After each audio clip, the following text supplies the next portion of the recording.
GCO7 is the name of this lesson, and let me just talk about where the GCO stuff comes from. So G comes from geometry, and then all the stuff stands for congruence. So, and then 7, the specific directions for 7.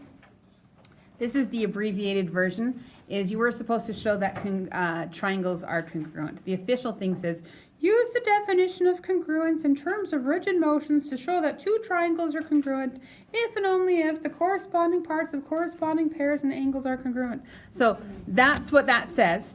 This is what it means. So these are the two main parts to what that said. First, we need to know about what the congruence theorems are. So I have here these very, very fancy pieces of paper to make triangles. If I were to say that this triangle and this triangle were congruent, then what do I know for sure is the same? Like, yeah. They, like, all the sides are the same, right? So we are going to do, we can have the side, side, side congruence.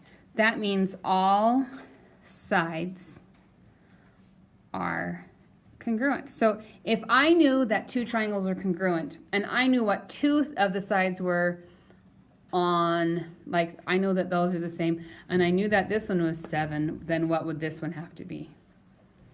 7, right? It's kind of using that same type of thing. Another one that you'll have to know, another one of the congruence things, is if you have a side and you know that the angle, like this angle, is the same thing as that angle there, but you don't know for sure about that side. But if you know, like, the pink sides are the same and the green sides are the same, and the angle in between them are the same, that is called side angle side, or SAS congruence. So that is a side, an angle that's between, and then another side. And that's all you need to know. Like, you don't have to prove or show that every single side is the exact same length. If you only know that two of the sides are the same and the angle in between is the same, then we know for sure that that's enough to say that those triangles are congruent. The next one is kind of similar. It's ASA congruence. So that's, we know two angles. An angle, the side between, and then another angle. If we know that those are the same, then those figures would be congruent. We have two more. The last one is angle, angle, side. So that means that congruence. So angle and angle.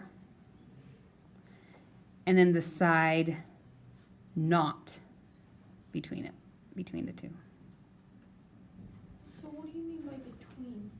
Oh, that's a good question. So what do I mean by between? So if I knew that this side and I knew this side, and I wasn't sure about that one right there, but I had also this side and this side, not sure about this one right here, but I knew that the pink sides were the same, and that this angle right here was the same angle as that angle right there, and that this side was the same, then I have a side, the angle in between the other side. Does that make sense? So the angle is like sandwiched in between the sides that we know. Okay. And then similarly with the angles, if we had that this angle, which normally, like, if they talk about one angle, they'll use one arc, but the next angle they'll use like two lines to make two arcs, like that. So if we knew that these two angles were the same, and this side that's in between that one and then this other angle, does that make sense? So there's an angle and a side that's sandwiched between the other angle that you know. And then the last one says that if you knew two angles, and then maybe like this side right here, that would be angle, angle, side. Does that make sense? Angle, angle, side, angle, angle, side. Okay. So, because it just depends on then the information that they give you or the information that you can use as far as what you can use. The last one is HL, which stands for the hypotenuse. If it's a right triangle, so first I'm going to put here right triangle. Yeah.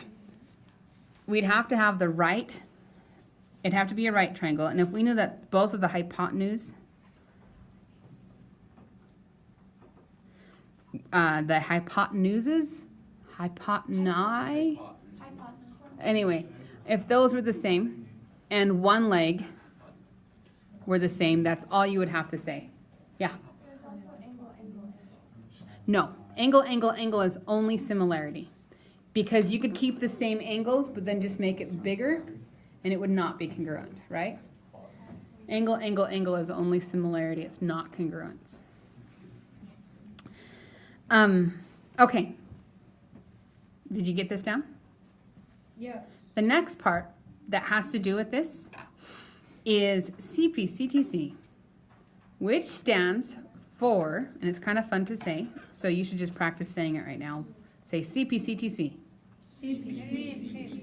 CPCTC. What this stands for is not congruent. It's corresponding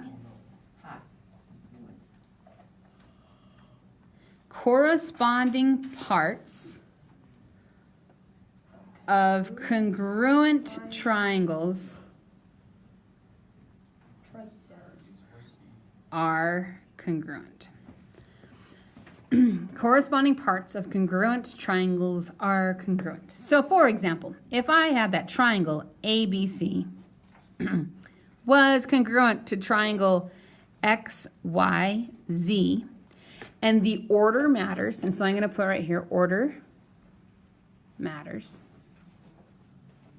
Like what order you put the letters are put in. Then I would know about the sides, and I would know about the angles. Since I know that they're congruent, I know that, let's start with the angles. I would know that angle A is congruent to angle X because they're in the corresponding position. Does that make sense? They're both the first letter mentioned. So then angle B would be congruent with what? Y. Angle Y, good. And then angle C would be congruent with angle Z.